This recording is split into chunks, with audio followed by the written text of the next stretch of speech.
Hello, dear ones. I am sharing a beautiful resource today by a teacher, I guess is a great overarching word that I really appreciate, named Lindsey Mackereth.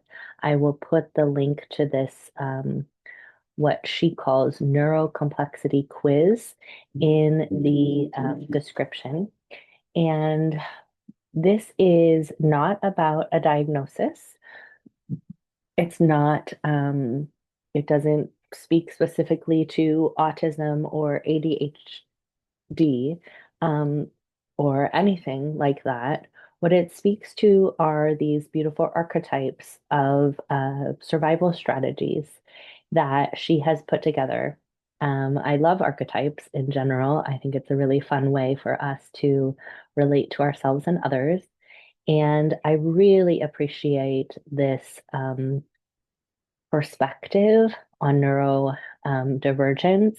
She calls it neurocomplexity, and she frames the what are typically called symptoms or characteristics of neurodivergence as really intelligent coping strategies for neurocomplexity.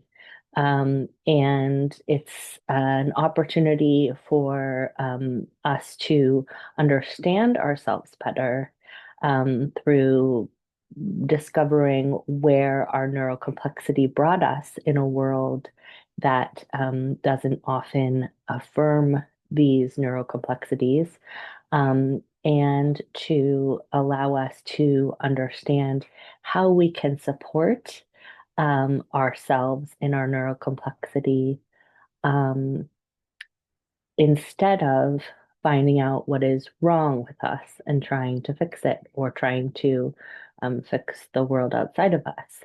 This offers a non-pathologizing way to connect with those aspects of your survival strategies that you've developed that may speak to some neurocomplexity, and then open up possibilities for supporting yourself in navigating what can often be a world that stigmatizes or punishes or others those with neurocomplexity. So I'm going to take us through the quiz. It's available for free online, and it is something that she is encouraging for use by mental health providers, medical providers, teachers, coaches, anyone who works with people and individuals,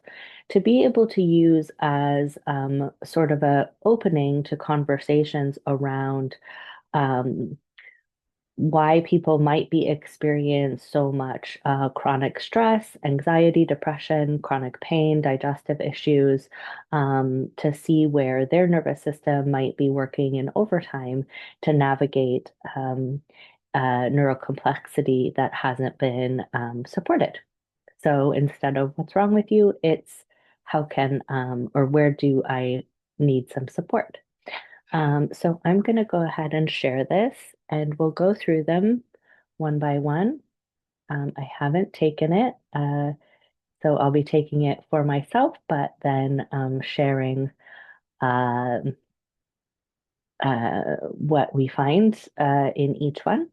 And these seven neurocomplex archetypes, once you have identified them, she has just a very extensive library through her Substack um, subscription, which I highly recommend if this is something that's of interest to you. And then you can go through and learn more about these archetypal strategies, and how you might um, support them.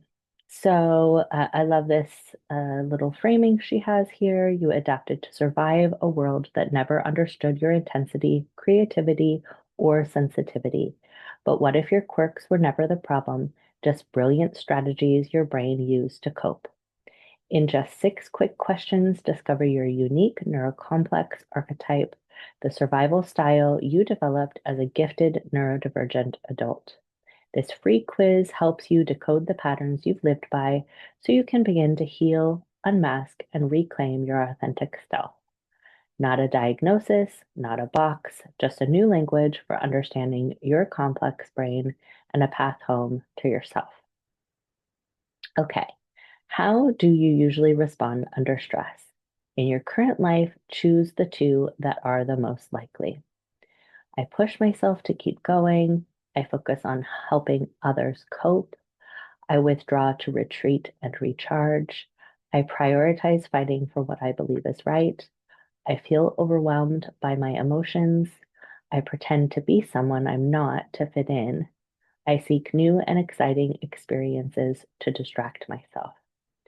So for me, I very much am a person who focuses on others um, to cope.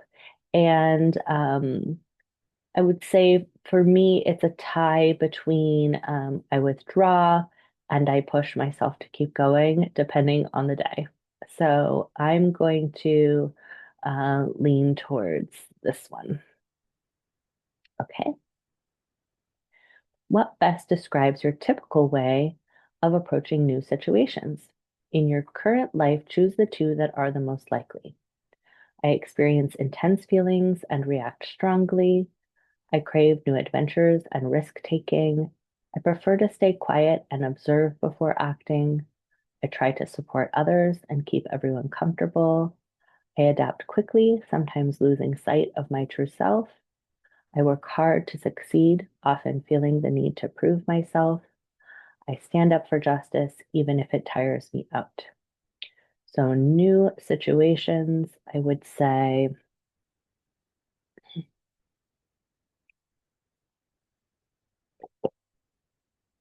those two for me. Okay. Which describes your social preferences? In your current life, choose the two that are the most likely. I feel emotions very deeply and intensely. I seek out stimulating and novel experiences. I mask my true self to fit into different environments. I find fulfillment in caring for others. I need to be busy and productive all the time. I am committed to advocating for fairness and others. I enjoy immersing myself in books, games, or fantasy worlds. So I would say this one for me, and I would say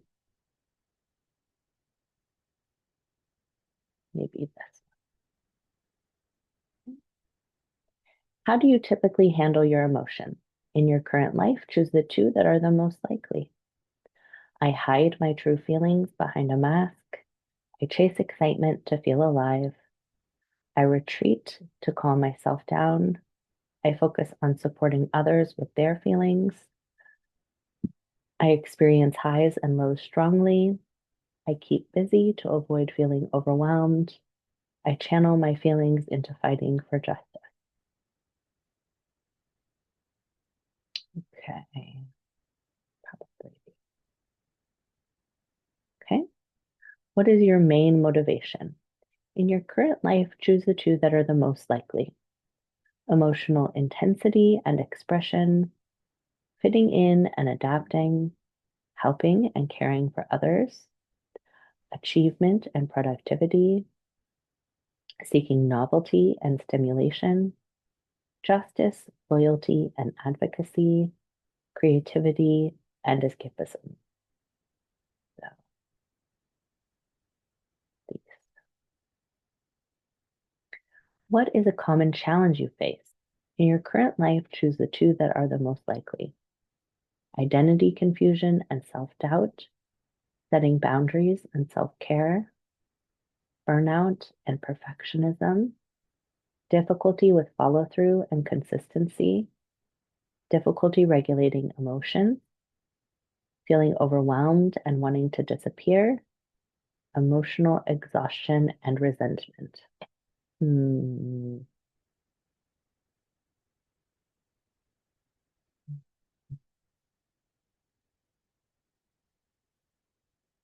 Okay, the fixer. That sounds right.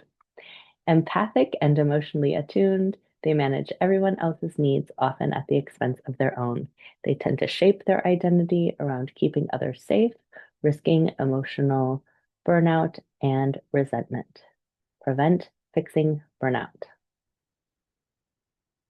Okay, lovely. So that takes me to a beautiful article that will tell me all about the fixer archetype. So check this out. See which ones sound interesting or which ones sound most resonant for you. The nice thing is that a lot of neurocomplex folks struggle to pick one answer. And so it's lovely that she offers the two most likely that can be comforting for folks. I found myself wanting to choose many of the answers. Um, and I am sure that we all have a little bits of each of the characteristics. I'll make some videos on each of the different archetypes. And then if it's something that's interesting to you, I do have, when I registered for her Substack, I can give 5 people a free month access to her Substack. So if that's something that's of interest to you, you can just go to my website and send me a note, um, or just send me an email if you know me already, and I'll give you access to that.